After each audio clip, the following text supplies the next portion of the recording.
Good morning, Mayor Ryback. Good morning. I think we're just about ready to get started here. Sounds great. I see we have a whole crowd of people. We do. We have 40 40 signed in people right now. Wow. 40 people. Yeah, we even have some former mayors. All right.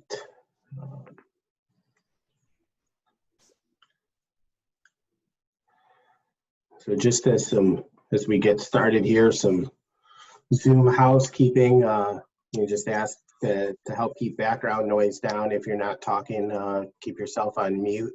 If you're on a computer, you can press and hold the space bar to talk, and it'll unmute you. If you're on the phone, if you dial *6, that'll unmute your phone. You can ask questions in the chat. Both myself and Joe will also be monitoring the chat box. Or if you click in the participants window, you can click to raise your hand, and we should be able to see that as well.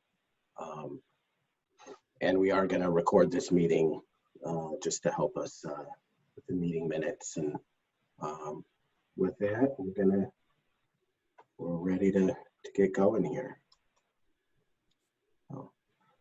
Sounds great. Looks like clerk called a roll. All right. I'm going to try to go through the list here. Unfortunately, as people sign in, the participant list of names moves around. So I'm going to do my best to get everybody. And then I will hopefully remember to ask at the end if I missed anybody, and then those on the phone can announce themselves as well. So we have Mayor Ryback from Yes, sir. Wadsworth, Carrie Martin from Bannockburn,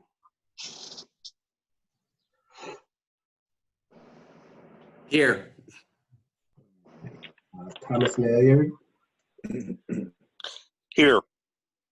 Caitlin Noonan,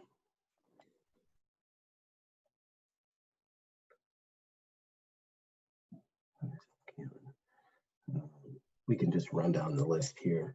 Mayor Cunningham, Waukegan, Adrian Marquez from Beach Park, Here, and Mark Huber will not be here for us. Thank you. okay, thank you. Shane Schneider, Lake County, President. Karen Dalton Lang, Lake Barrington, Here. Maria Lasday, Bannockburn,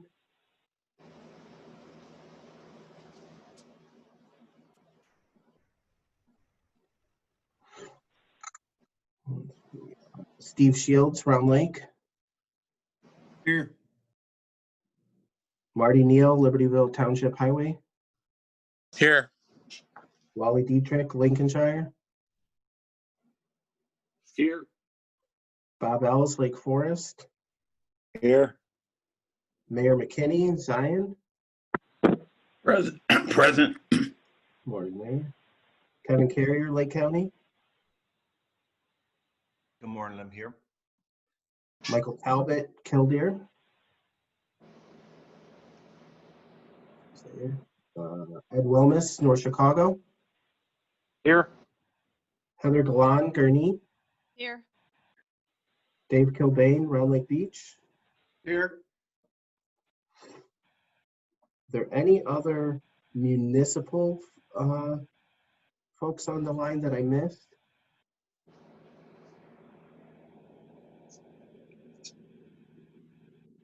Not hearing any. All right, we also have Katie Hurtis from IDOT, Here.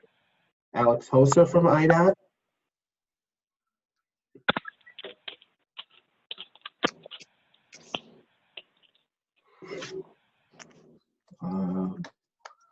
Mark Bowen,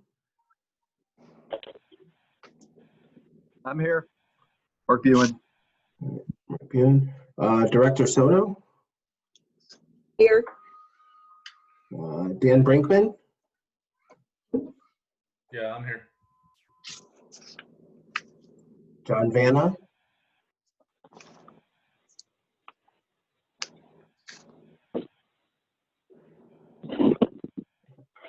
Jason Fleur,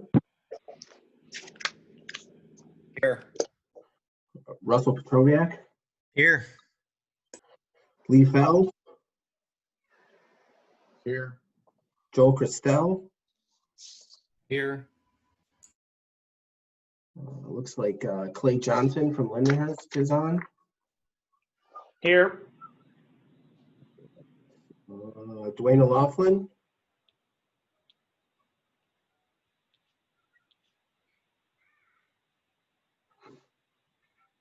John Bicel, Here. Matt Smith, Here. Mary Weber, Here. Greg Ellinger,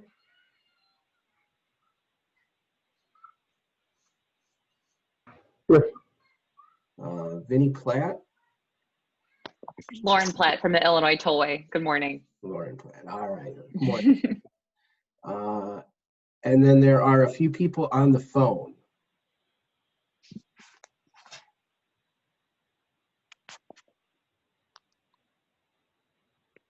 Chris Bouchard is here.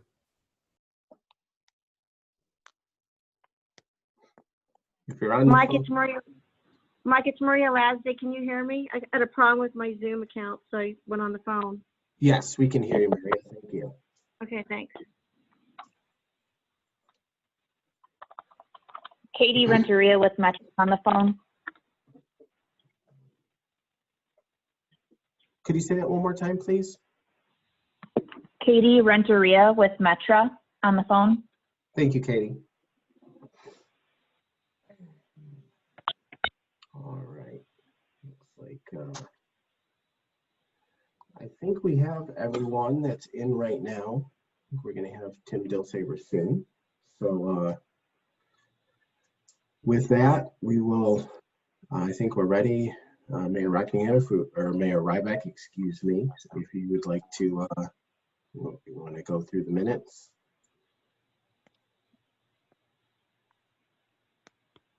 You're on mute, Mayor.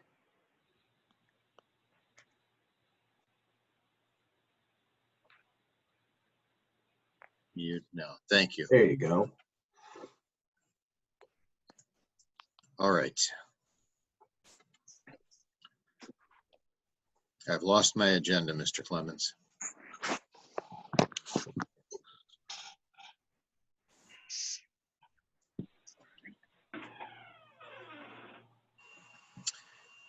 Are you able to see the shared screen? I am not.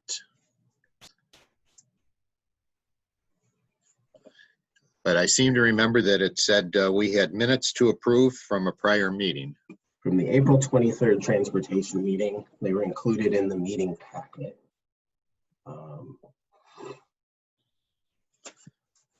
You may be able to switch at the top view to do a side-by-side where you can see the, is everyone else able to see the shared screen, or is, did that Yeah. cut out? Okay, Yes. Yep, we can see it. I see it. all right. I think there is a view where you can switch side by side. There's the picture.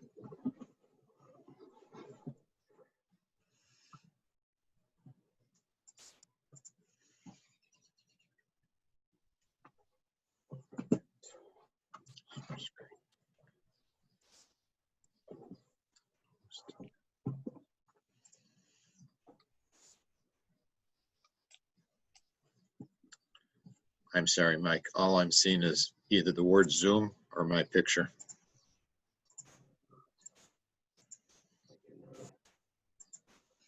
So we've got, There's a picture. Okay, I see it. okay. It's really small. So the minutes of the April 23rd Transportation Committee, which we held via Zoom. They were included in the meeting packet. There was also a link to the video recording of that included in the minutes. So we are seeking approval today.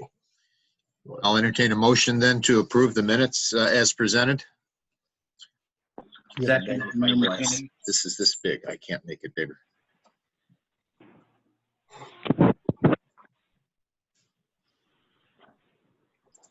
I didn't catch who made those motions.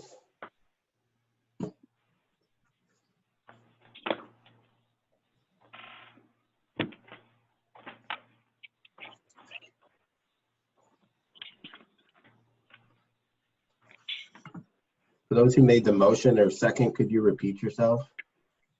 Second was by Mayor McKinney. All right. And who made a motion? I didn't, but Schneider can make a motion. All right.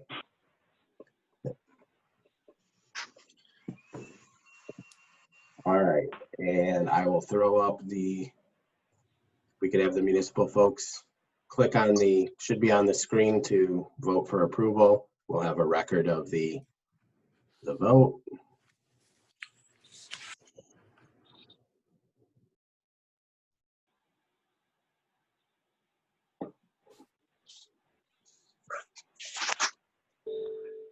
All right, I think we're done. That passed. So, next up, we have the agency reports. All right. Under agency reports, we have under 3A, IDOT Bureau of Programming. Good morning, everyone.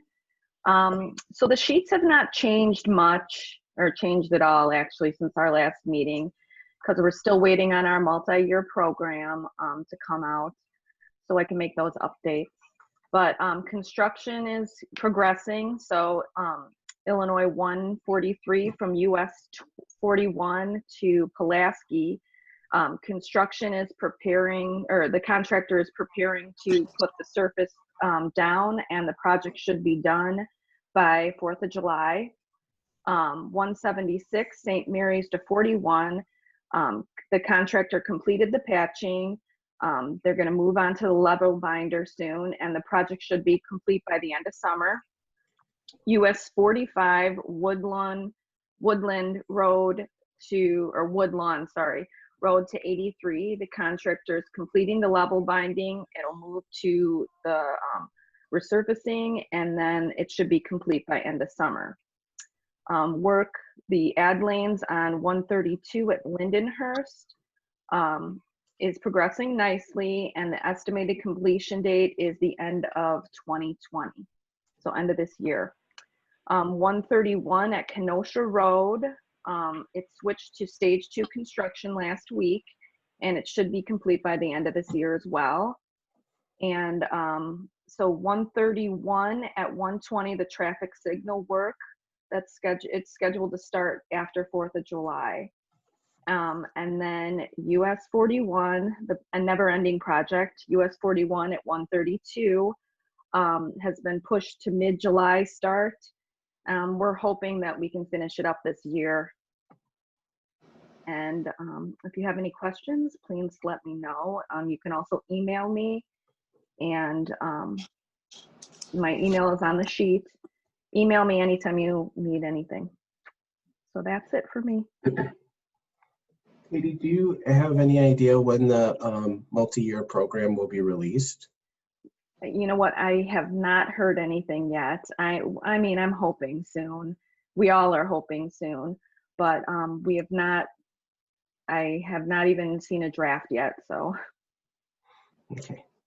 That sounds great. Thanks, Katie. That on the Never Ending project, is the railroad steel, is that in progress?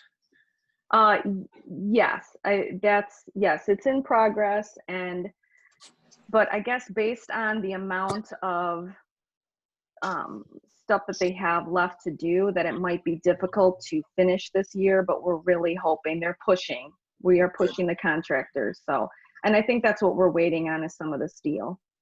That's what I remember seeing in some report, because that's a Yeah. pretty of a pretty great magnitude, that steel for that span. So great, thank Yes. you. You're welcome. Thank you for that. Okay, Mike.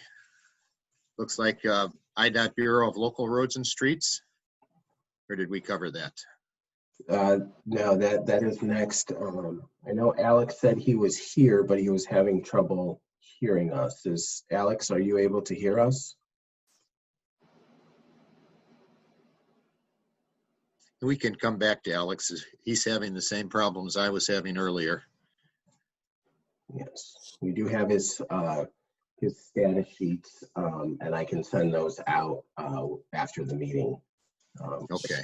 The status sheets of projects. So. Okay. So Alex, if you can hear us, we'll come back and check on you as we go down the list.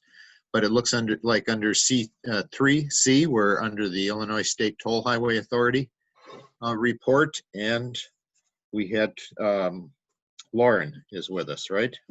Yes, good morning, everybody. Thank you for having me. I'll just hit on some of the high-level things that I've included in your report that Mike has up on the screen. We're still status quo since March. Right now, our roads do remain open to traffic. However, our toll plazas, automatic payment machines, customer call center, and in-person customer services are currently offline. All basic iPass account management, as well as cash customer payment for unpaid tolls, can be now done on getipass.com. In addition, the tollway is currently holding the issuance of toll violations as well as the escalation of current notices. So still status quo from when this began in March. In addition, the Tollway's Board of Directors has continued to meet virtually each month to keep all business and construction activity moving. At this time, we are continuing with our anticipated 2020 capital program spending, and our construction season is proceeding as planned. Since the stay-at-home order began, passenger volume has swung widely, averaging 55% lower than expected during the first portion of the COVID period. Similarly, commercial traffic has dropped as low as 20% below forecasted. And while there have been improvements, it's still too early to tell how the various phases of our recovery will impact traffic. The net effect of this reduction in traffic has been a reduction in projected revenue of $73 million through the end of April. The long-term impact on the agency is overly contingent on the duration and economic impact of the pandemic. And with over 50% of revenue coming from commercial vehicles, the significance will further depend on a strong rebound in commercial traffic. Just really quickly, I'll hit on some projects up in your area. In coordination with our friends in Lake County and the Village of Gurnee, we have plans to remove and rebuild the Stern School Road Bridge, which is moving forward with construction scheduled to begin in spring 2021. A project page on the Tollway's website is now live and will provide information and updates as those come in. And finally, the Eden Spur reconstruction continues and will be complete this year. This includes construction of the Fingston Bridge over the Eden Spur. The bridge is currently on schedule to reopen to traffic by the end of June while construction continues. My contact information is up there. Email is the easiest way to get a hold of me. That is at lplatt@getipass.com. Feel free to reach out anytime. Thank you. Great, thank you for that report. Is the on the Fingston Road Bridge, is that water main that's going to service Village of Deerfield for a backup? Is that part of that right-of-way improvement? You know, let me double check that, and I will get back to you, Mayor. Let me double check though. Great, thank you. Yep, absolutely. All right, any questions on that report? Hearing none, Mike suggests we go to the CMAP report. And that would be Russell? That's me. Thank you. Just a quick update. CMAP is still working virtually. For those who don't know, we're actually in the process of doing a build out to move to a new space. So we'll be moving to the old post office sometime in mid to late August, probably. So it's anticipated that we will not be going back to the Willis Tower and will instead resume in-person kind of operations when we move into our new space. So we'll probably be working virtually through most of the summer. The other thing that I wanted to mention real quickly is that we are doing our virtual flip program. So that's Future Leaders in Planning. So that's for high school students who are interested in learning more about planning. So if you go to the CMAP website, high school students can sign up for that.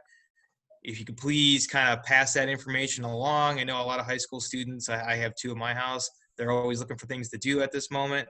So it's going to be a 4-week program, 1 hour a day each week. The details are at the CMAP website, but it is a way to get exposed to different aspects of planning. Thus far, we have 83 students signed up throughout the region, so that's a pretty good return so far. So the more the merrier. We actually, for the first time, I think we have some flip graduates, as you would call them, folks who've gone through the program who are now actually interning at CMAP. So I guess that's a bit of a success. People actually took a planning class and liked it, and now they're pursuing planning in college. Regarding other stuff, funding wise, where we gave a little presentation on both funding and traffic projections at some of the recent board meetings and MPO policy committee meetings. So traffic volumes are starting to return to pre-stay-at-home levels, particularly on the arterials and the interstates. In terms of revenues, what we've been tracking is revenues are kind of holding steady. They're certainly down. People aren't buying nearly as much gas and things of that nature. But we'll have to wait and see more on that to see what the long-term effects are. In many communities and counties, I believe Lake County was one of them, they did raise the gas tax.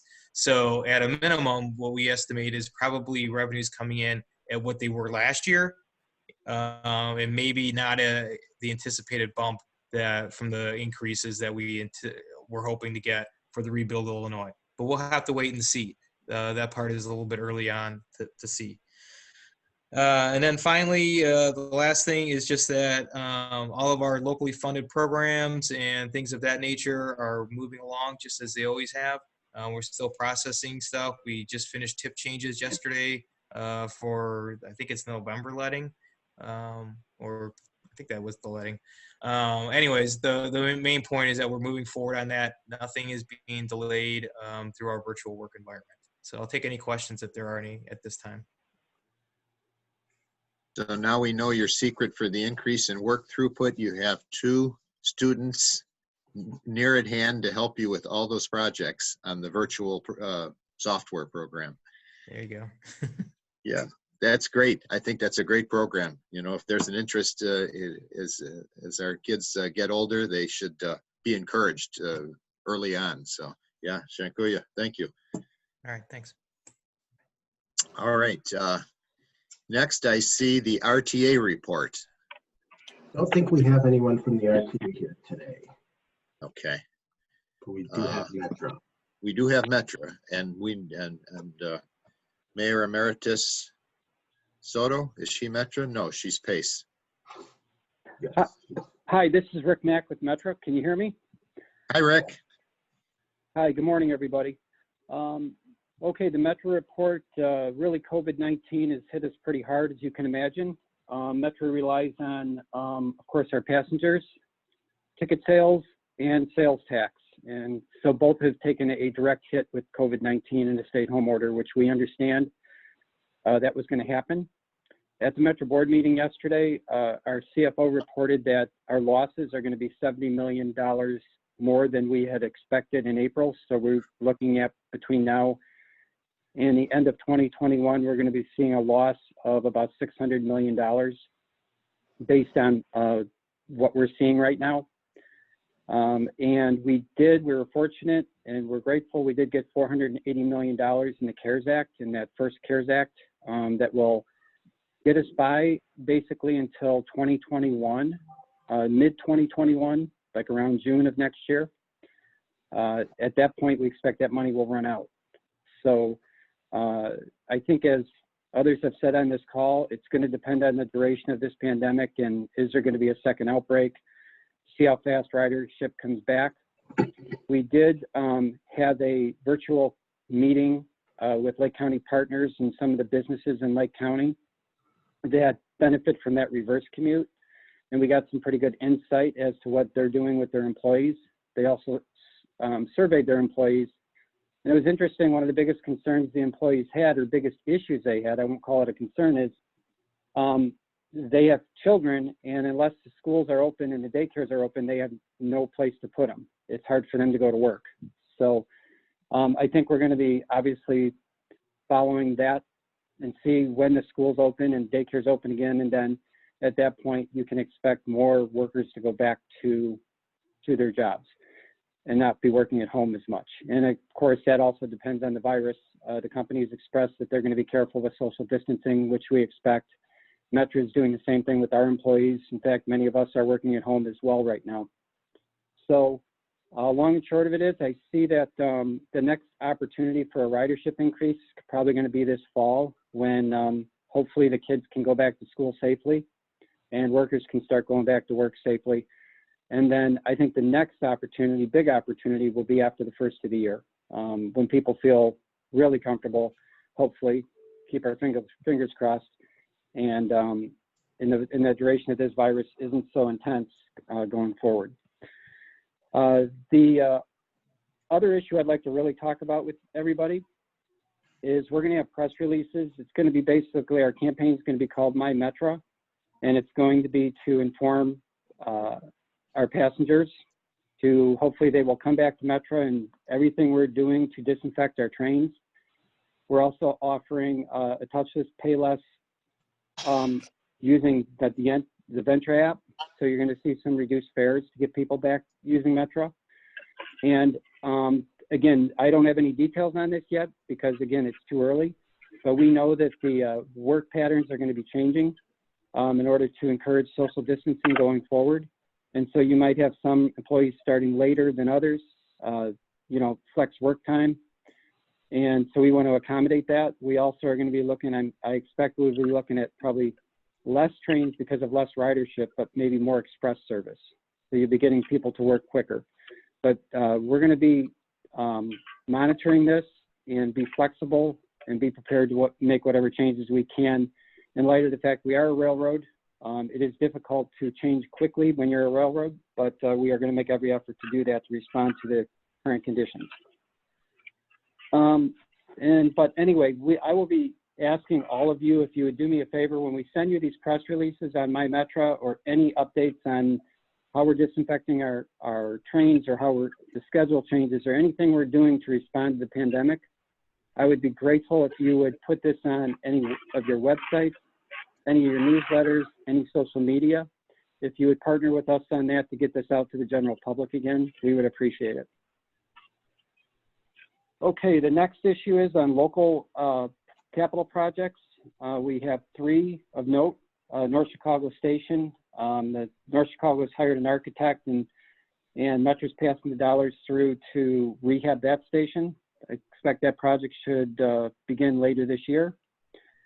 The Great Lakes Station, where we passed dollars through to the city of North Chicago as well. They're going to rehab the bus turnaround area and kiss and ride area at that station, as well as one of the parking lots.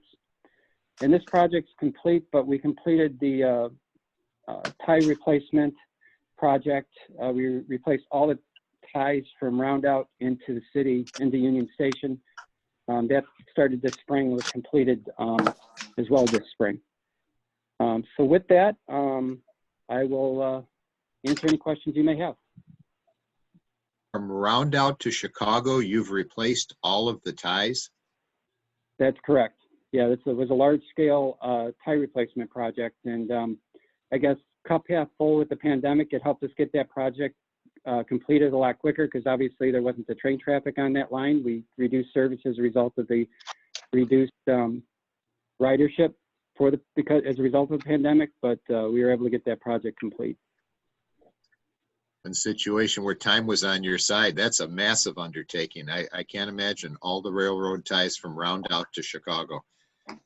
Yeah, you're right about that. Thank you. Yeah. Well, that's good. And you know, I have to compliment you too. All the times you've reported on the resourcefulness of reconditioning existing locomotives or acquiring used ones. I guess with many of them sitting in the yard, it's a good thing you didn't buy new ones and all that with large payments to make, and all the iron was parked. So it's funny how things work out to your advantage. That's good to hear. Well, exactly. I mean, our CEO, Jim Dewinski, is very creative, and he believes that even if we have the money, if you can do it more efficiently, you should take that route. And he's definitely done that. So thank you. Yes, pass that along. It's worked out well. Thank you for all that you've done on that. I'm still thinking about how many ties that is. I can't imagine. You're welcome. Thank you.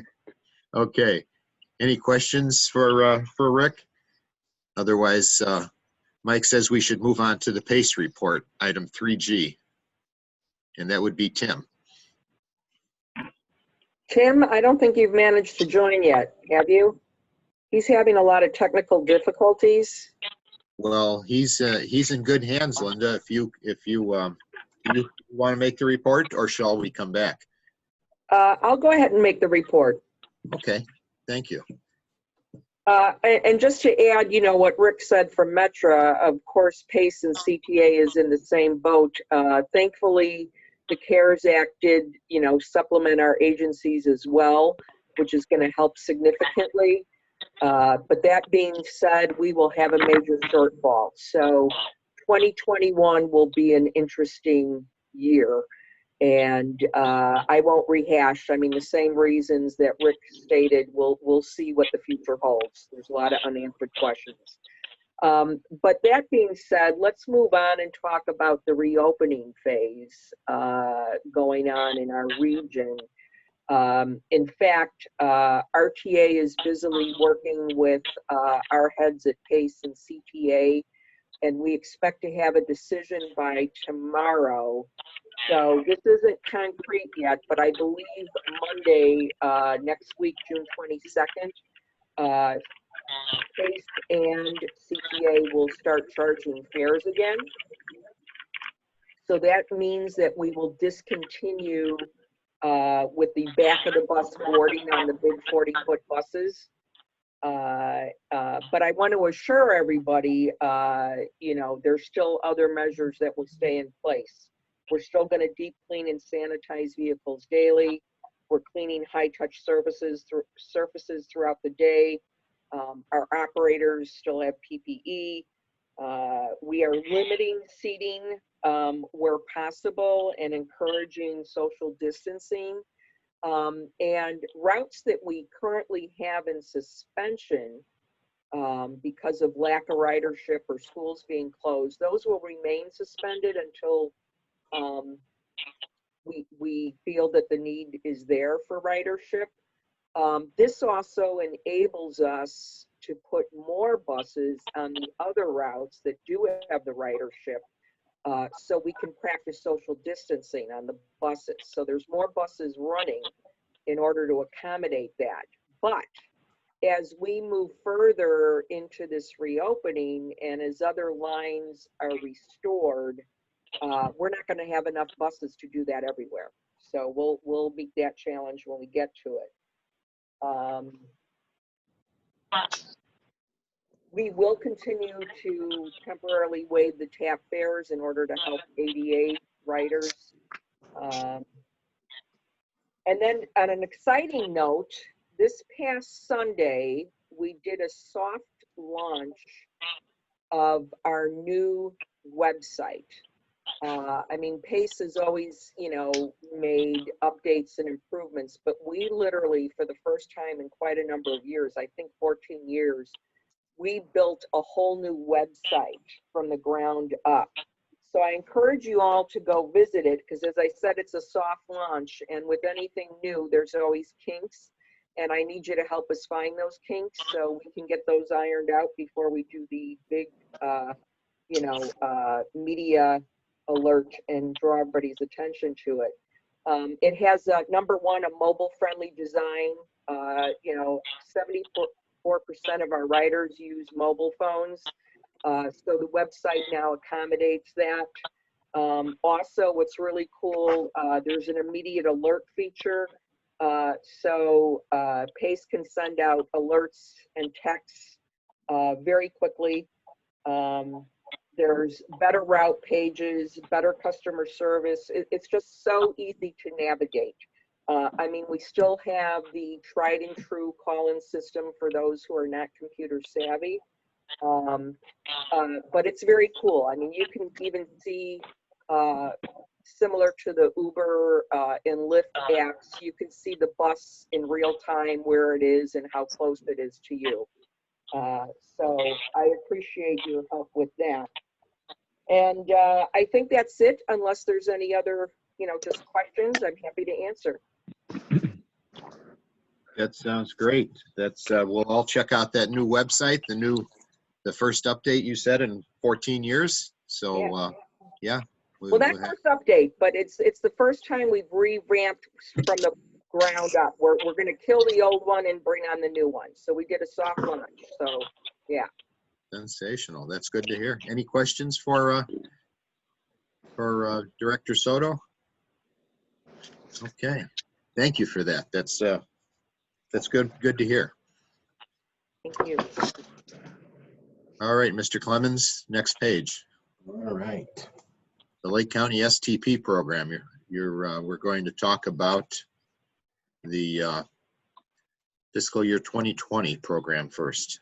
Yeah, so not much new to report on fiscal year 2020 because as we've discussed at past meetings, the region did use up all of the available funding basically through the spring. So we, as we've discussed in the past, we have been forced to delay many projects out of 2020 that were targeting 2020 and grandfather them into our new program. And so nothing on that front has really changed. So that's really all there is for the 2020 item. But obviously the big topic today is our recommended program for 2021 through 2025. And I know that this spreadsheet is not really conducive to a shared screen scenario, and I do apologize for that. I know that in each of your Zoom settings, there should be an option to adjust the Zoom on your screen if you'd like to zoom in. I have it on a side monitor as big as I can get it right now and fit it on the screen. So I know it can be hard to see. It was also included as a PDF in the meeting materials that were sent out today, and it's on our website. But in short, I just want to kind of walk everyone through how we got to where we are. So as I mentioned, we had a large number of projects to be grandfathered into our new program. And after the last 3 years of a transition period where the entire CMAP region was operating in a regional fiscal constraint with one pot of money, starting in fiscal year 2021, each of the councils is getting our own pot of money again. And you can see that in the upper right corner under the recommended program. In 21, we are going, in fiscal year 2021, we are going to get $9.3 million. And then in 2022, 7.8, 23 through 25, about $7.5 million. So that is a total of $39,715,000 that we have available from 2021 through 2025. As I mentioned, we had a long list of grandfathered projects to include. We've discussed this in the past, but we had a total of $36,947,000 worth of grandfathered projects to include in our new program. So that only left us with $2,768,000 available over the entire 5-year period to add new projects from our call for projects. And that was spread across the entire 5 years. It wasn't $2.7 million in one pot. So to give you an idea of what we were looking at, once we fit the grandfathered projects in, we had no funding available in 2021. We had $309,100 available in 2022, $471,600 available in 2023, no funding available in 2024, and then 1.9 million available in 2025. So the available 2.7 was split really amongst 2022, 2023, and 2025. We did score and rank all of the applications that we got through our call for projects. So it also included in the meeting packet today was a detailed breakdown that shows, and I know again this is hard to see on a shared screen, but there is PDFs included in the meeting materials. But for every application that we got, we did score and rank every project in every category using our methodology, and you can see how every individual project scored. Both the pavement preservation resurfacing projects and our roadways and intersection projects, the reconstructions and intersection improvement projects are all included there. And then in addition, once we had scored all of the projects, they were combined onto a single list in rank order. And then that was put together, and we used that to help build our program, which was the sheet I just showed. So at the top in green is our recommended project for fiscal years 21 through 2025. Nearly all of these projects across the list, given the fiscal constraint that we have, there are very few projects that are actually able to be programmed where the communities where the sponsors wanted them to be programmed. So to walk you through how we built the program with the grandfathered projects, we discussed this a little bit in the past, but we started with the 2 projects that were targeting the April letting this year. They were the first 2 projects that were forced to be delayed out of our program. So that was Nippersink Boulevard in Fox Lake and North Kruger Road in Long Grove, and put those into 2021. We also had a phase 2 engineering for Green Bay Road in Highland Park that was targeting this year, that we had originally put in 2021, and I'll explain why now it's in 2022 in the recommended program. Then we had a number of projects: Clavey Road in Highland Park, Brandywine and Thompson Stage 2 in Buffalo Grove, Everett Waukegan in Lake Forest, and Lakeview Parkway in Vernon Hills, that were all targeting basically the same letting. And so because these are grandfathered projects and we have not scored them using our new methodology, as we discussed at previous transportation committees, we use project readiness to look at those projects and when they had started their phase 2 engineering, what the current status of the project is. So the Brandywine and Thompson in Buffalo Grove in stage 2 was the top of that tiebreaker, and then Clavey Road in Highland Park was second, and then Lakeview Parkway in Vernon Hills was third. In discussions with so we put Brandywine and Thompson in 2021, and we had a small amount of funding available in 2021.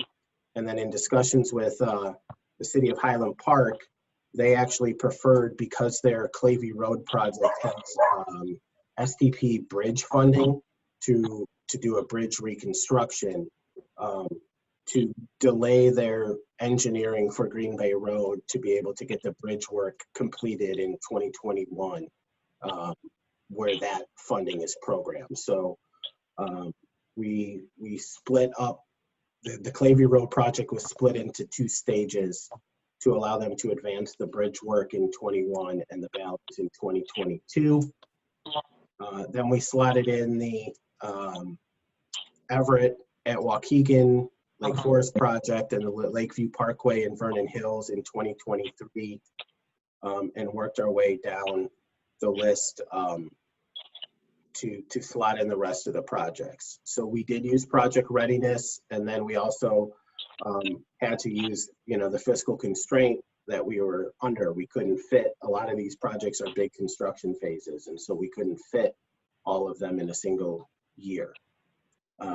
Like I said, once all of the grandfathered projects were put into our program, we were then able to start the process of adding new projects to the program. So we could fit the top 3 ranked projects from our applications. And those are resurfacings in Zion, Round Lake, and Lincolnshire. I did discuss programming these projects with all of these sponsors. So in every case, the available funding and the timing of that funding doesn't match up with what they had requested. So, for example, the city of Zion had requested funding in 2022, but we did not have enough funding to cover their project in 2022. So they were at their, we discussed it with the city, and they asked to be programmed in 2025 where we could fully fund their project. A similar situation with Round Lake. We could not fit their project in 2021, but in 2025 we could fund their project with nearly everything they had asked for. And then the 3rd ranked project in Lincolnshire, the village did agree to split their project into 2 construction stages in 22 and 23. And they are accepting less funding than what they had requested in order to do that, but they will to complete their project. So this is the recommended program for it's to be an active program. Everything below that in the gray on this sheet is eligible to be on our contingency list. And then we will, in the coming weeks, send out basically a form for communities to acknowledge that they want to remain on the contingency list. We have to follow the rules that CMAP has put forth for what that entails. That means doing quarterly status updates, keeping your project moving. It's not a guarantee of getting federal funding. And so we want sponsors to acknowledge that they do want to remain on the contingency list. So underneath this big spreadsheet is also the 21 through 25 active program in our sort of more usual format that we normally have our status sheets in. So I will stop here and see if there are questions, and then I do have a few more things on kind of next steps, but I do want to see if there's any questions or comments about where we are right now. Mike, it's Maria Lasdy. I have a couple of questions. Sure. I was in a legislative meeting yesterday, and the new budget for the state has cut out $140 million for operations. Is that going to affect the program? And they funded the road projects, but they also cut out $140 million in operations at IDOT. So our STP funds are federal funding. So it is just a pass through at IDOT. Well, no, but you still need to go through IDOT for the engineering reviews for the phase 2. You still need to have your meetings there. I mean, is that going to slow everything down? Well, so what the Secretary of IDOT told us at CMAP's MPO Policy Committee last week was actually that the state budget did increase the headcount at IDOT to help improve the agreement process. I don't know the timing of when they will be able to make new hires or if those are going to be strictly at central office or also in the districts. But he did say that their request for additional positions to try to improve that agreement process was approved in the budget that passed. Okay. Okay, and second question, we're, Bannockburn's on a contingency list. Looks like we're number 1 on it for 2021. Are all the projects going forward currently for the upcoming year, or is there any possibility of being able to be moved up? So right now for 2021, I would say we are going to spend our money by the January letting next year. We are going to be spent through it, where everything is tracking right now. So we have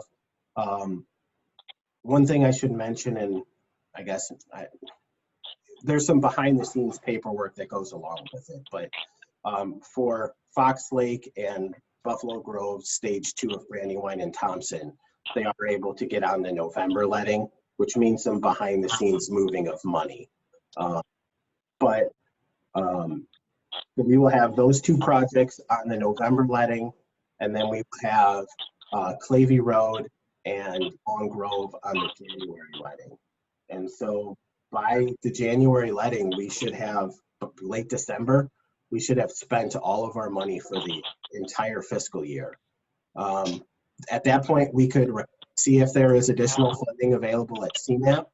I don't know at this point if there will be more, because so many councils are in the same position as us, as grandfathering so many projects. There may not be available funding in 21, but as we move through our program, I do think there will be some available funding that we can get more and advance some projects.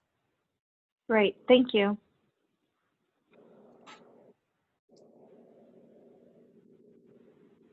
Any other questions?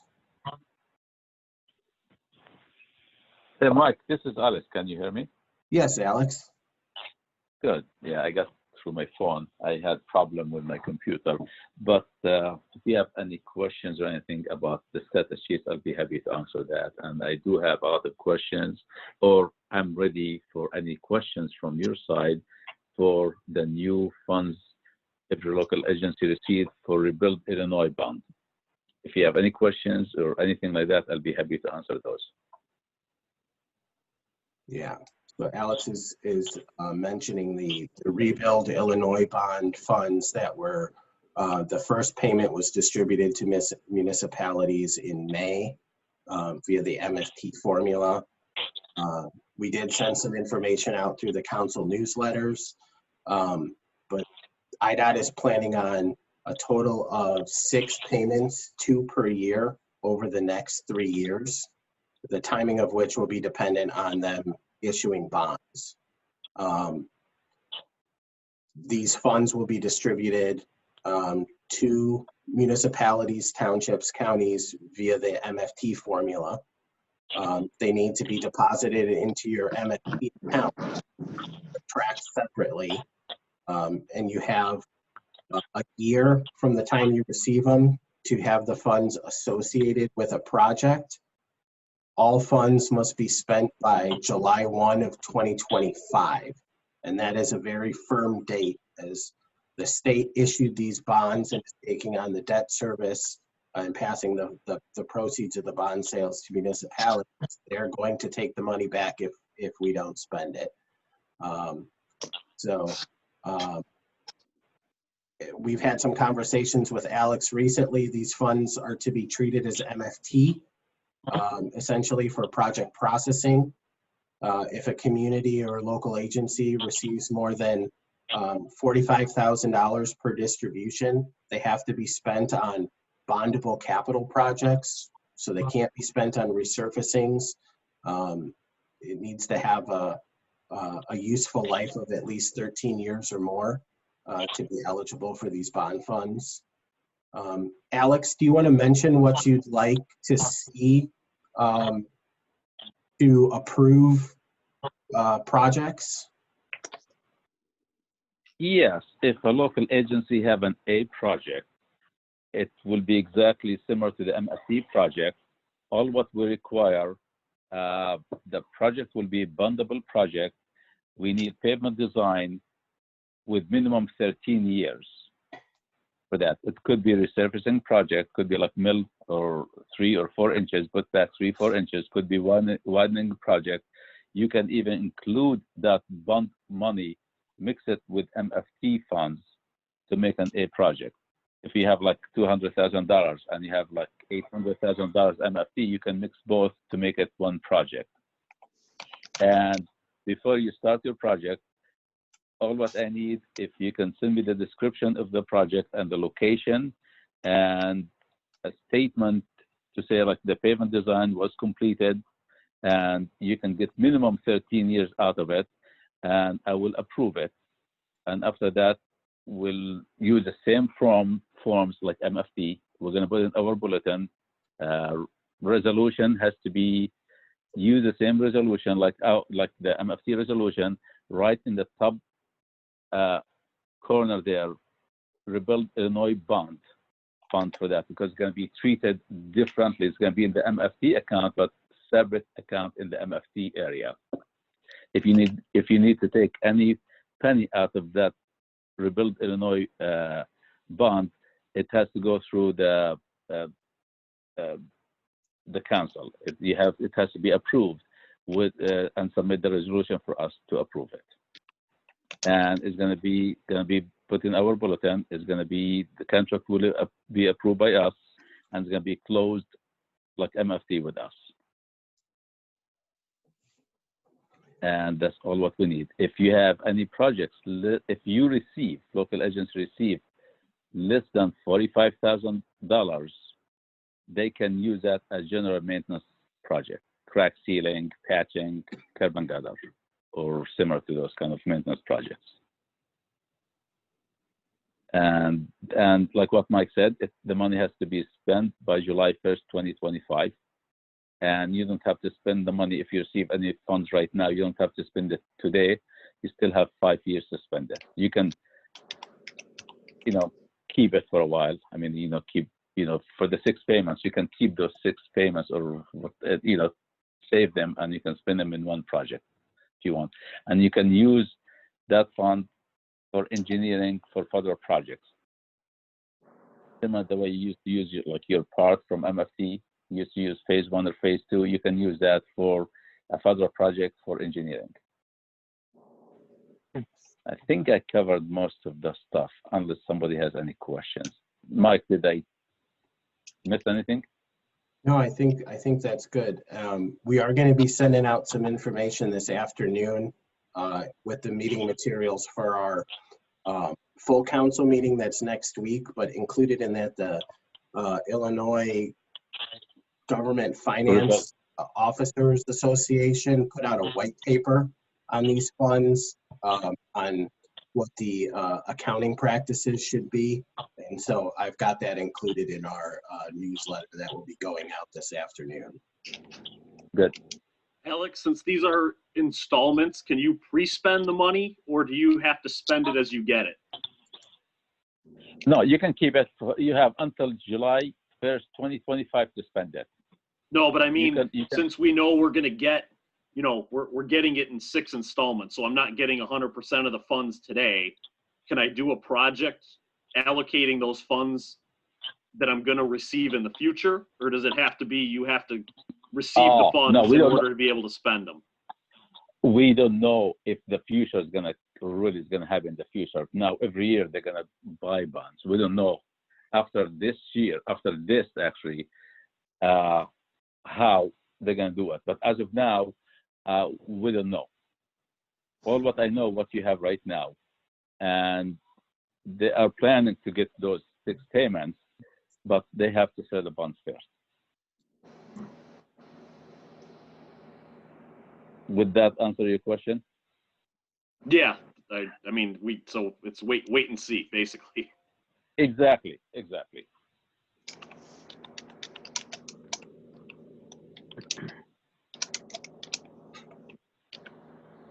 Any other questions on the bond funds? Yes, Ed Wilmus, Mike and Alex. Will you guys be summarizing the the requirements for and the uses for the bond proceeds, and with some kind of a memo as far as what is the bond funds are eligible, basically what Alex just said. So we have something that memorializes exactly what we can use the funds for engineering and construction. Yeah, that Summary was, sheet, if you will.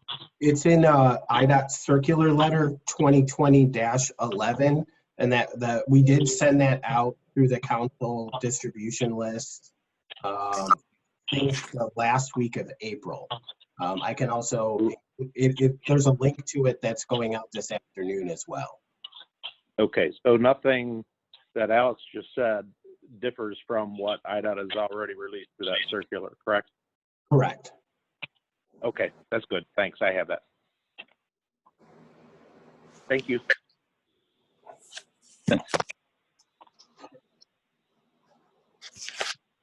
Great. Any other questions? All right, Mr. Clemens, looks like back to the agenda. Yeah. Are there any other questions on the 2021 through 2025 recommended program?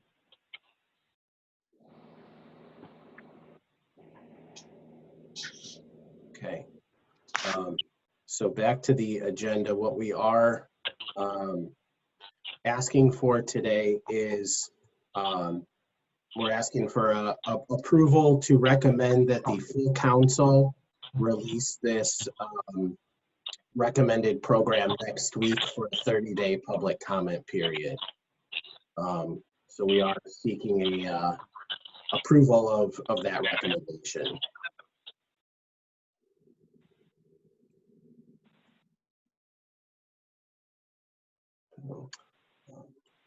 All right, so I'll ask for a motion. And certainly, I'll entertain a motion to approve attachment 2 in the meeting packet, and Mike will follow up with poll voting. Do I hear a motion? Did I see someone's hand up?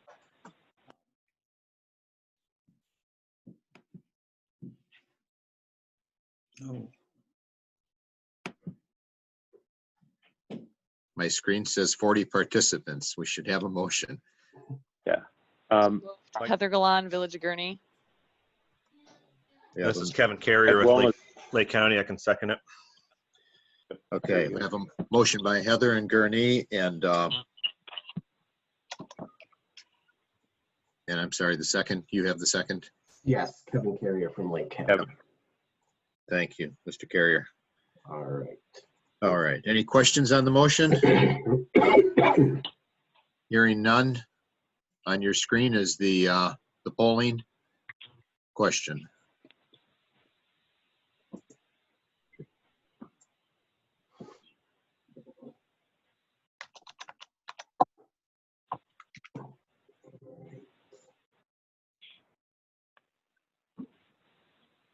Got everyone. Motion passed. Okay, thank you. That motion carries. All right. So I did want to mention before we move off of this, the sort of next steps for this. I did mention we're going to be sending out a sheet to all the sponsors who are eligible for the contingency list to just confirm that they want to remain on the contingency list and what that entails. We will be releasing, we're going to be asking the full council next week to release this recommended program for 30 days of public comment in July, so July 1st to the 30th. Right now, all we're doing is making it, we just made a recommendation to the full council to release this, and then we will put this out for public comment next week. So there's plenty of opportunity if there are questions or concerns with what we have here for anyone to let us know. We will be seeking approval of the program at our August meetings. And then as part of our methodology, we do have a requirement for any sponsor that's on the active or contingency list to attend a training session on the active program management rules that CMAP developed. Right now, we're looking at either late July or early August to hold that training. We'll get dates out shortly, but I did want to mention that. It should be a relatively brief training, but we want everyone to understand the process for that we will use to advance projects from outer years to the current year, what the requirements are for status updates, quarterly status updates that are required, and then how we'll be able to hopefully fund projects through from the contingency list. So I just wanted to mention those things as next steps. So that's all I have right now for the STP program, unless there are any questions on those.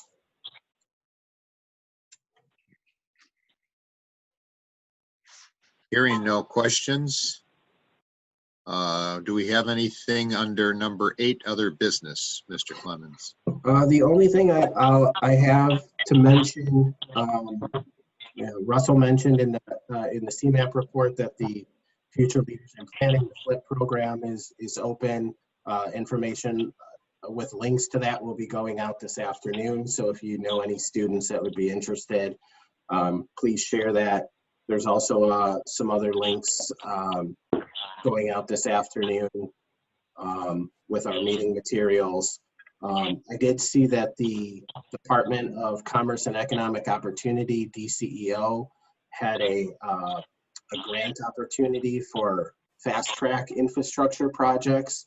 And I saw that they have now suspended applications for that because they received so many. So there are 3 other DCEO grant opportunities open right now. And the information about those will be going out this afternoon as well. It's gone out in previous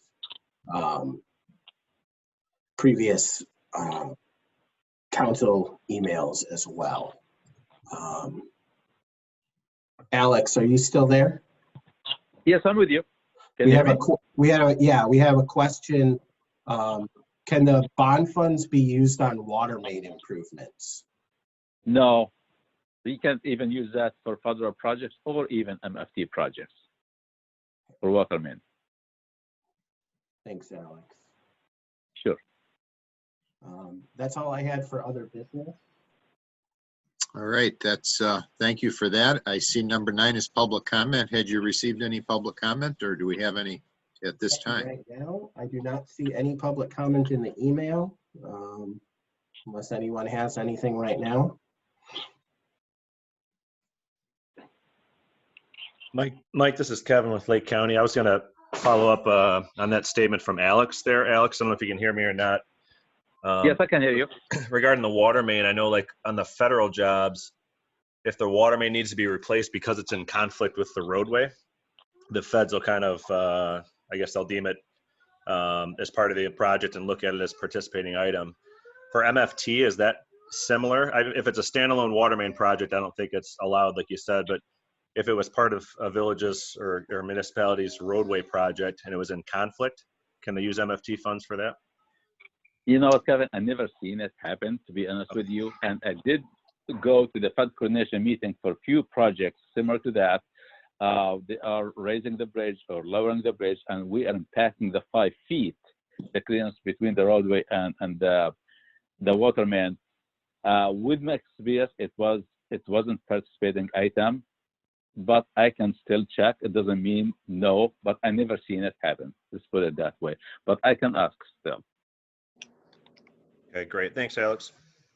You're welcome.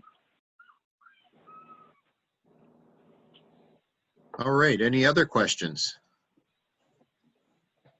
All right, Mr. Clemens, you have one more page.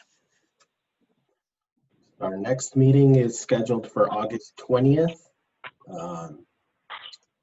At that time, we will respond to any public comment that we receive on our program, and then we'd be asking the Transportation Committee at that meeting to recommend approval of that to the full council at their August meeting. So, And the with full that, that's all- council, that's all full I have. council has a meeting next Thursday, correct? Full council will meet next Thursday. The information for that will go out this afternoon. The meeting materials and it'll be held just like this with Zoom. And so the registration and links to the meeting will go out this afternoon. Perfect. All right, if there's nothing else for the good of the order, I surely will entertain a motion to adjourn. Heather Gallan, so moved. Second, Billy McKinney. Okay, motion by Gurney, second by Zion. I think for the adjournment, we need a roll call vote according to the memo I got the other day. But Mr. Clemens, I'll leave that in your hands.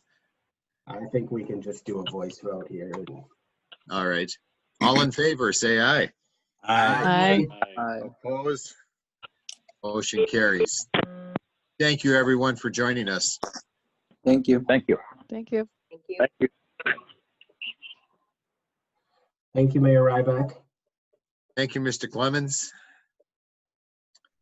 Everything went smoothly. Yeah.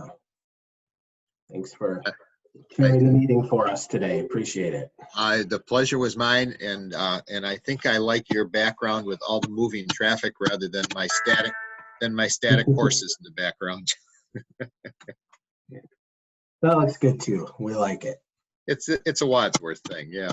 There you go. All right. Well, hopefully you can enjoy the sunshine today.